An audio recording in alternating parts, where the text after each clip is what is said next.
আসসালামু আলাইকুম। রৌমারী, কুড়িগ্রাম রৌমারী, সেখানে সেখানকার ঘটনা কে না জানেন। সেখানে আমাদের সামান্য কয়েকজন BGB, Bangladesh border guard, BDR, সে 2001 সালে সেই যুদ্ধ জয় করার জন্য, সেই যুদ্ধে জিতার জন্য ভারতীয় বিএসএফ কে কিন্তু দুনিয়া থেকে বিদায় করে জাহান্নামে পাঠিয়ে দিয়েছিল। দাদাবাবুরা এক এক সময় এক এক নাটক করে আমাদেরকে নিয়ে। তিস্তা সীমান্তে মহড়া দেয়, আমাদেরকে ভয় দেখায়, আমাদেরকে নজরদারি করে।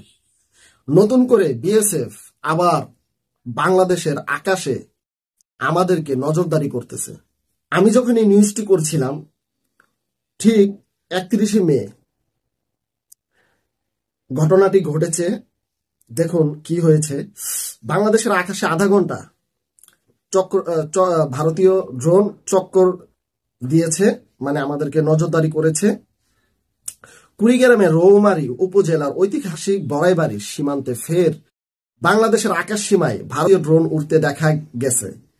শুক্রবার 30শে মে রাত 8টার দিকে ওই সীমান্তে বাংলাদেশের 500 মিটার অভ্যন্তরে 4টি ড্রোন উড়তে দেখা যায়। তোমরা ড্রোন উড়াও বাবা, দাদা, যাই উড়াও, কোনো কাম হবে না। আমাদেরকে এসব ভয় দেখিও না, কারণ আমরা ধরলে ছাড়ি না। যখন ধরবো তখন কিন্তু দুনিয়া থেকে আমরা বিদায় করে দেব। আমরা কিন্তু ওই জাতি, ঠিক আছে? এসব করে লাভ নেই। ওই সীমান্তের দায়িত্বে থাকা জামালপুর বিজিবি 35 ব্যাটালিয়নের অধিনায়ক লেফটেন্যান্ট কর্নেল হাসিনুর রহমান এক খুদে বার্তায় এই তথ্য নিশ্চিত করেছেন। তবে এ নিয়ে বিজিবির আরো কোনো আনুষ্ঠানিক বক্তব্য পাওয়া যায়নি। কেন পাওয়া যায়নি?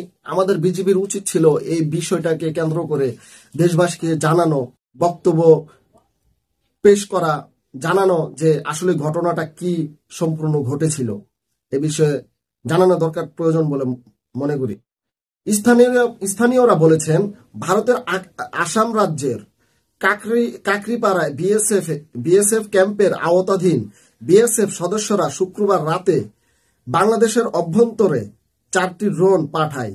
রৌমারী উপজেলার বড়াইবাড়ি ও বান্দা গ্রামের আকাশে এসব ড্রোন প্রায় আধা ঘন্টা ধরে চক্কর দেয়। বিএসএফ নজরদারি করতে এবং বাংলাদেশিদের মধ্যে আতঙ্ক ছড়াতে এসব ড্রোন ওড়াচ্ছে। এর আগে গত 27শে মে একই সীমান্তে বাংলাদেশের আকাশ সীমায় ড্রোন ওড়ায় বিএসএফ। দেখছেন আমাদেরকে কিভাবে ভয় দেখায়? আমাদেরকে ভয় দেখিয়ে লাভ নাই। বিএসএফ আমাদেরকে যতই ভয় দেখায়, আমরা ভয় পাবো না। আমরা বাংলাদেশি, আমরা বীরের জাতি। আমাদের ইতিহাস সম্বন্ধে ওরা জানে, জেনে শুনেও আমাদেরকে খুঁচাচ্ছে আমরা যেন তাদেরকে আক্রমণ করি। আরে পাগলা, আমরা তো আক্রমণ করব, কিন্তু সময় হলে ঠিকই করব, তখন আর ধুতি খুঁজে পাওয়া যাবে না।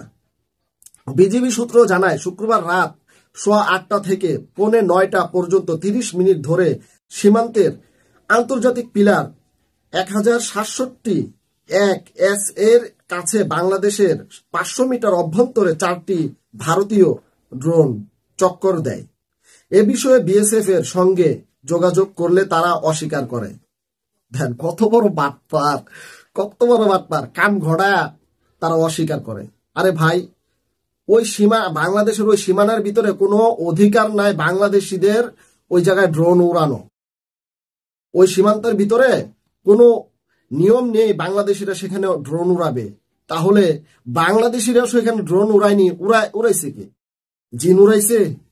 মা কালী আইসা উড়াইছে? দাদাবাবুদের মা কালী? হ্যাঁ, তাহলে অস্বীকার করেন, পাগল।